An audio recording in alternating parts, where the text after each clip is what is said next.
Smarterfan.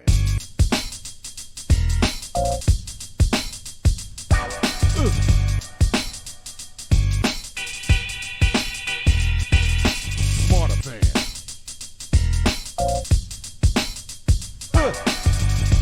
Yeah. Smarterfan. Hey, everybody, welcome to another segment of Smarterfan Podcast, where all aspects of sports are on the table. I'm Joe, and this is Barry. And how you doing, Barry? Listen, I was at the U.S. Open. I saw a girl, COCO, do her thing. Oh, I love tennis. I love tennis. I've always loved tennis. Oh, man. Yeah. I didn't get to go, but a very good friend of mine went, and she had an awesome time. She says it was so exciting. Oh, yeah. And so I got a good friend who works for Metro North, and you know how they have those posters? And so he got me, he says, I know you love tennis. So he gave me 2 posters with COCO at the U.S. Open. It's on the train line. Nice. That's cool, nice. right? Oh, yeah. So I'm in my tennis thing right now, but I got a lot to talk about tonight, Joe. A lot to talk about. How you feeling? Yeah, I'm doing all right. And we couldn't kick off this show without wishing you a happy birthday, my friend. Well, thank you. Absolutely. Another rotation around the sun, as they say. Yes. All right. Absolutely. So I want to talk about, well, what everybody's been talking about is Aaron Rodgers and the Jets. Now, I mean, they've been, since he became a Jet, they've been hyping this thing for the last 6 months, and, there was all this anticipation building, with the positivity that he brought to the franchise, from Hard Knocks to when he ran out on the field with the American flag on 9/11, the place was rocking, and then just 4 plays in, it all came to a grinding halt when he tore his Achilles, and then the place was like a morgue. Literally. And Jet fans have always said that the team is snake bitten because 24 years ago, in '99, Vinny Testaverde and the Jets had Super Bowl aspirations also, and he suffered the same injury in the season opener, a torn Achilles. So that just kind of like that was the end of their season, right there. So, it's just, I don't know. They it's between Testaverde, then they thought they had it going on with Brett Favre in '08, and they were moving right along, and he hurt his shoulder, and so then the wheels fell off of that, Yeah. So, but the thing about it is, this also affects the Packers too, because when the Jets traded for Rodgers, they offered the Packers a number 1 pick for next year. Okay. But the stipulation was that Rodgers had to play 65% of the offensive snaps. Oh. So now that his season is in the toilet, the Packers are only getting a 2nd round pick. Oh, okay. So, and the thing is now, so where did the Jets go from here now? Yeah. They got, I because got a few ideas.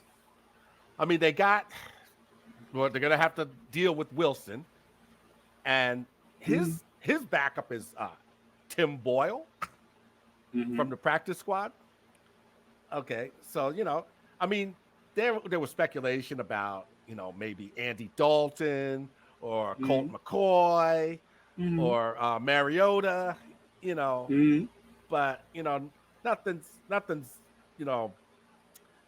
been concrete, and they're just throwing those names around. But the Jets, I don't know. It's like they should have had a backup plan in place before this happened, because you're dealing with a 39-year-old quarterback as it is, and you Mm-hmm. weren't too thrilled with the way Wilson's played last year.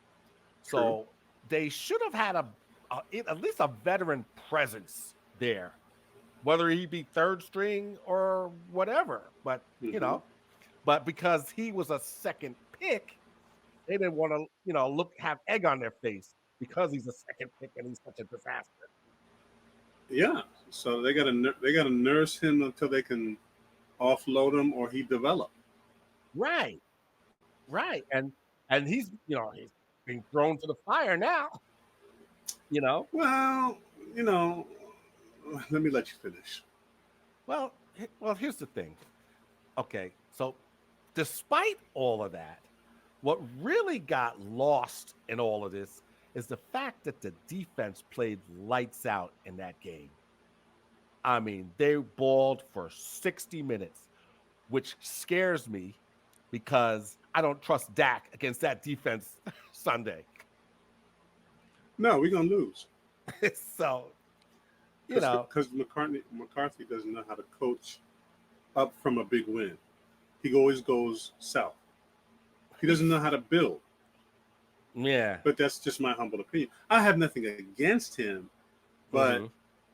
he doesn't have a track record of building momentum, keeping focus. And if they somehow pull it out, I wouldn't even credit it to him. I would credit it to Quinn. Yes. I Yes. would credit it Well, to Quinn. well, I told you why Quinn's hanging around. Yes, you have. Yes, you have. But I don't want to. I don't want to move off too fast from the Jets. I actually think that some people think I'm crazy, and they keep throwing these ridiculous. Well, he hasn't played in so long. I think Kaepernick is a option, a much that better name option. that name came up. And I think if they can coax him out, Tom could do it. Tom Brady could do it. Mm. You know what I mean? Yeah. Because to think about it, they have the pieces. You know what I'm saying? Oh They yeah. have the pieces.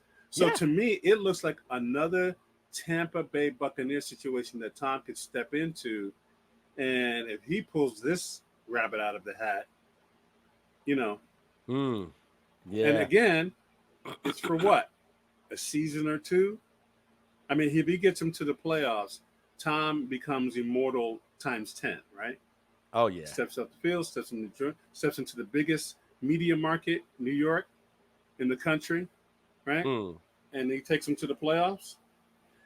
But I think I would bring both of them in because both of those options are better than what they got, You know that. right? So people were, oh, Kaepernick this. I said, I don't care what you say. Kaepernick, you give me Kaepernick or Wilson, you think I'm taking Wilson? I'm rolling the Mm. dice. I've got to roll the dice. I'm rolling the dice with Kaepernick. The size, the arm strength, the leadership, the athleticism. I don't need him to be 22 again. What I Mm. do know, he's been where a lot of quarterbacks have never been or almost won a Super Bowl, been deep in Mm. the playoffs, made a run. You know what I Yeah. mean? You Yeah. can't, ain't nobody on that team has had that experience, right? Except Aaron. That's Mm-hmm. one of the things they believe, right? So I'm not going to get stuck there. So what else you got for me, brother? That's pretty much what I had to say, except for the fact that they're saying now that Rodgers is going to take maybe 2 years recovery time for that injury because of his age. Yeah, that makes So sense. that's something to think about. And plus the fact that they don't know what he's going to do. What is he going to come back? Is he going to Um, retire? uh, my humble opinion, he'll probably retire. Yeah. He'll So probably then retire. they're back to square one. Yep, So, yep. but that's what I got. So, what did you want to talk about? All my top three things is Coach Prime,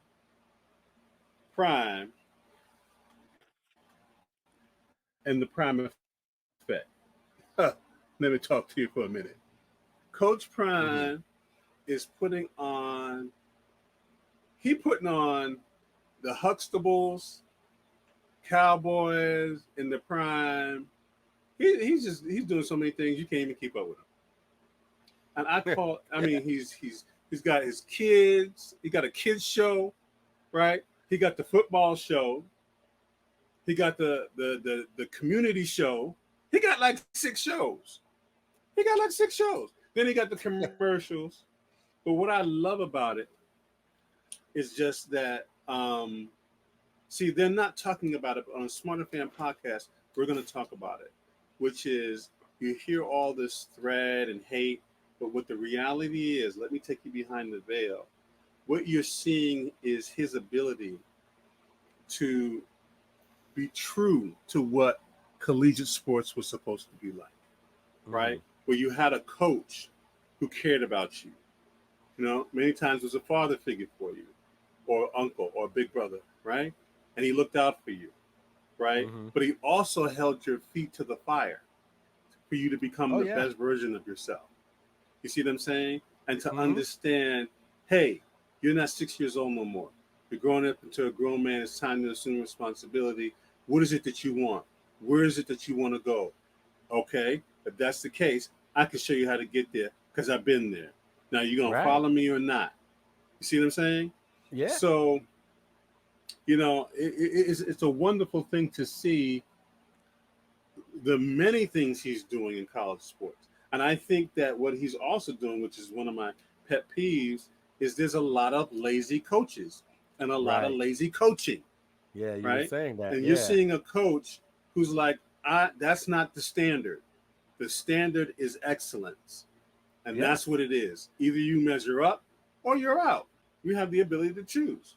You know what I mean? And that's, I think that's scaring a lot of coaches who've been lazy, who've been like, well, we're just going to get this 5-star and this talent, because quiet as is kept is that's how coaches actually secure their tenure many times at these universities, is their ability to recruit talent. Because if that talent balls out, what happens? Their marquee goes up, right? So a lot of people who don't know how that works, that's how it works. So it's, you know, your ability to recruit top talent makes you more valuable, and you earn more money as a coach. See what I'm saying? Because you're able to bring in top talent. So that's the threat. Because how are you going to out talent Coach Prime? But again, someone said to me, well, he's going to get all the players. I said, that's mathematically impossible. They said, what? I said, that's mathematically impossible. There's only so many roster spots.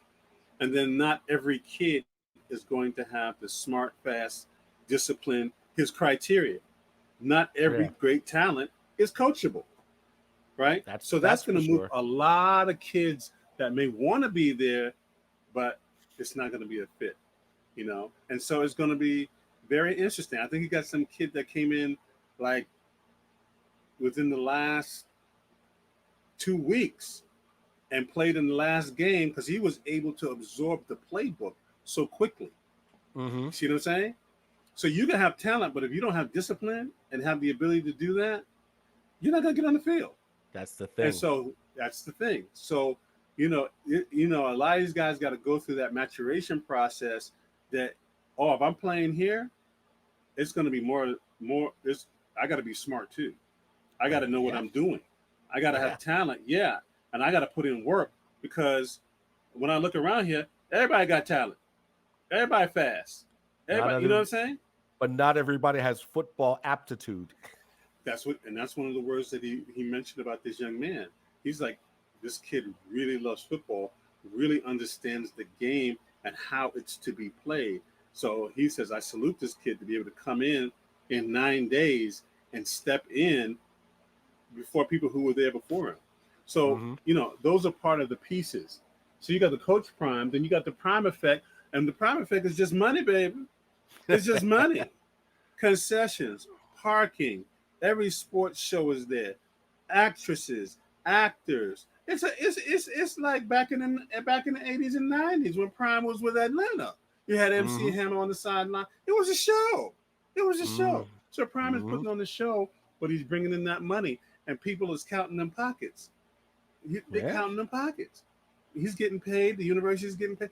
They are breaking all kind of attendance records, right? Oh, I can imagine. Concession records, parking, right? So really, you could double the money that you're seeing that they're reporting. It's really double that, right? Mm. And so that's why all these sports shows is going out there, game day and all. That's why they're going, because that's where the eyeballs are.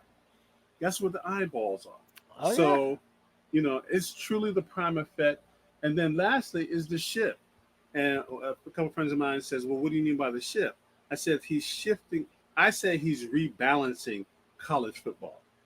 Get rid of the lazy coaching. Let's compensate these kids. Let's get these kids all the things that they've earned. No kid should be graduating without a degree. Right. It just shouldn't be happening.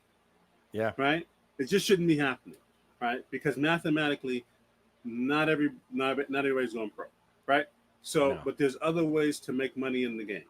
Right? Mm-hmm. And I want to dispel a myth. Mm-hmm. Coach Prime is not the first black head coach at Colorado. The other coach, who was 1-11, was a black coach. Really? And so exactly. Everybody keeps going like, really? Yes. Rick George, the AD, had recruited this gentleman who came out of UCLA and had a great pedigree, but wasn't able to get things turned around at Colorado. But again, he was a black coach. So it's not a color thing. It's not an ethnicity thing. It's an ability to connect with these kids, hold their feet to the fire, coach them up well, and see how they perform. And let them know this is what it takes if you want to get where you say you want to get. And so it's all good in the neighborhood. And the last but not least, Chuck Howley, Cowboy, only player I know of who went to the Super Bowl, became the Super Bowl MVP on a losing team. Yes, that he did. I don't know why it would take nearly 50 years for this guy to get into the Hall of Fame, which is ridiculous. Which I'm going to make this point, and I'm going to revisit it on our next broadcast, that I think it's time to rebalance the people who are voting people into the Hall of Fame. Because I don't know how you miss somebody like that. I know. Right? How do you miss that? That's gross negligence. It's not like a lot of people have done that. Like, your team lost, but you're the MVP. Who does that? And you hasn't been done again. Since. Exactly. How do you ignore that? And people in there. I think he's behind Jack Ham regarding interceptions, and Jack Ham from the Steelers is in there and should be in there. So it's just amazing. And last but not least, man, I think the more I see, read, hear about Kobe Bryant, he just becomes greater and greater in my mind. The Mamba. Beyond the physicality, beyond just the mindset. His mindset of excellence, his mindset, his relentless mindset to commit. He made a comment I was listening to, and basically one of his coaches told him something when he was very, very young, that, rest at the end. Rest at the end. When it's done, rest. That's when you rest. But until then, you keep grinding. You keep going. You keep pushing for excellence. So, I hope I didn't hog up all the time, but yeah, Kobe. I'm becoming a bigger and bigger Kobe fan, and just probably more for the things off the floor than on the floor. Just a really incredible guy. Yes, he was. Yes, he was. So, ball's back in your court. What you got? Well, you mentioned the U.S. Open. So this year marks the 50 years of equal prize money with the Be Open campaign that was started. It was started in '73, thanks in large part to the efforts of the pioneering champion Billie Jean King herself. And the U.S. Open was the first of 4 Grand Slams to offer equal prize money and making tennis history in the process. And it was a long, slow process. And in '84, the Australian Open started doing it. And in '06, Venus Williams met with the WTA committee. And in a moving speech, she helped pave the way for the French Open to give equal prize money, with Wimbledon following the following year, following suit. So for her efforts, Rep. Brian Fitzpatrick of Pennsylvania introduced a bill that would award Billie Jean King the Congressional Gold Medal, for which she would be the first individual female athlete to receive it. You know, Awesome. so and I like that. I love that. yeah, hey, she is a pioneer, Yeah, and give up that cash. There ain't no shortage of money, that's especially in right. tennis. There ain't no shortage of money. Give up You that know, cash. I don't know why these people always want to cheat the athlete who makes them the money. Doesn't make any hmm sense to me. Makes no yeah. sense. So Ben Shelton, after their epic match, which was the first ever quarterfinal between two Black American men, he defeated Francis Tiafoe, and Mm. he became the youngest man to reach the Final Four in New York since Michael Chang in '92. You know, Mm. unfortunately, Shelton was defeated by Novak Djokovic, Mm-hmm. who Just a went bad on to boy. beat. Yeah, he went on to beat Daniil Medvedev to win the men's final, and it's his 24th Grand Slam. Wow. So, you know, and then there's Coco. Uh, Come on now. Come on. she used to come to the U.S. Open as a kid with her parents to see her two idols, the Williams sisters, compete, and that's what set her on her path. She said, and her family Mm. kept her grounded the whole time, and Mm-hmm. her parents were both D1 athletes themselves. Mm. And she had that one setback in Wimbledon, and then she went on a tear of winning 18 of 19 contests. You Mm. know, now the other match that was in play at the time was the other Black American woman, Madison Keys, and it could have been a match of two Black American women in the finals, but it was not to be, as Keys was defeated by Arena Sabalenka Mm. in the semifinals.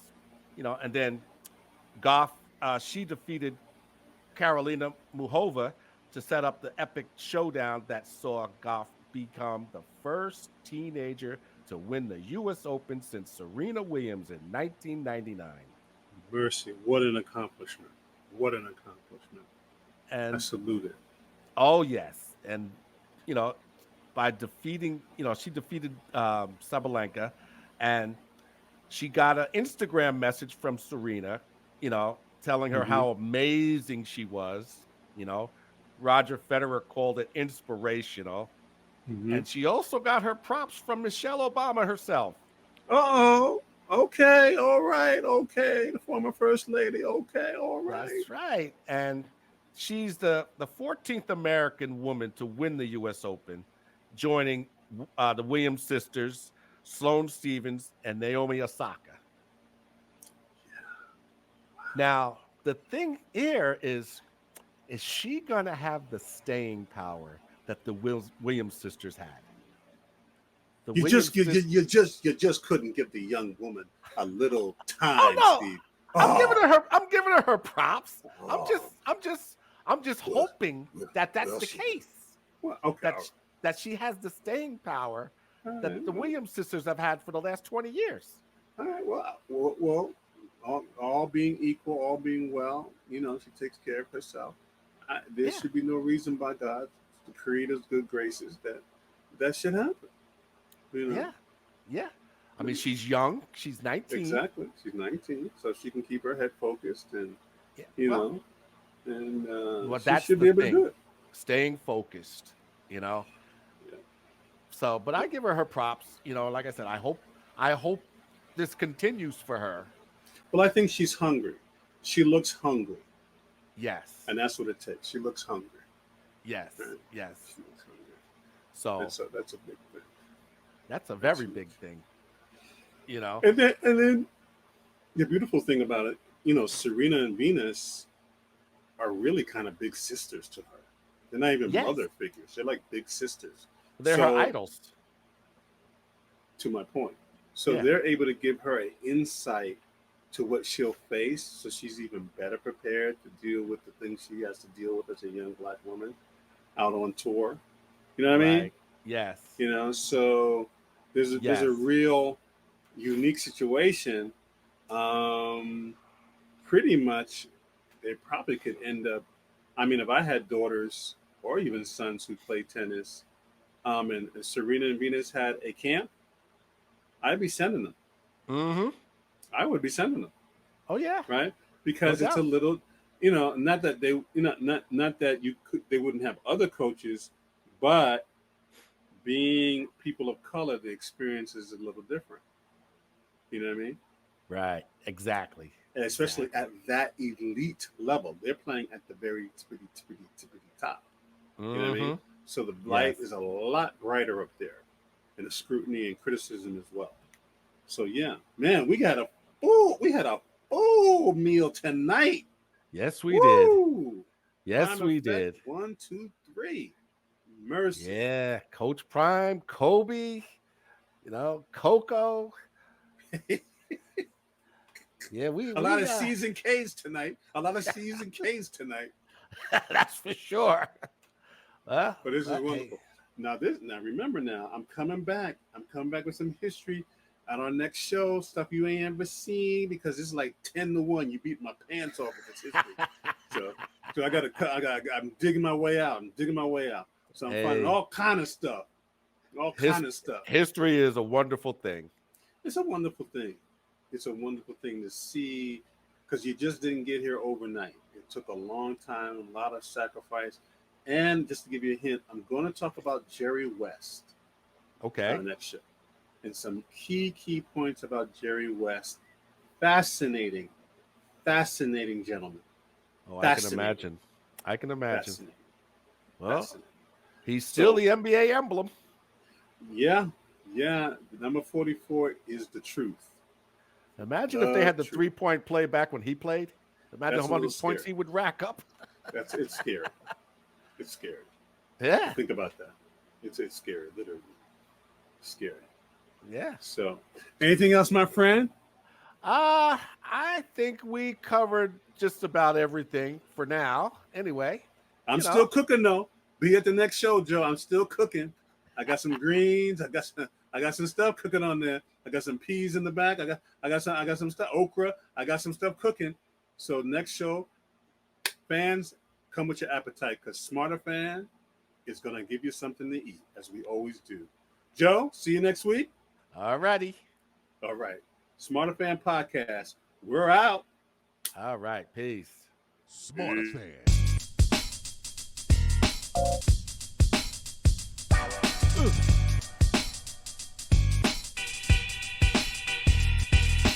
Smarterfan.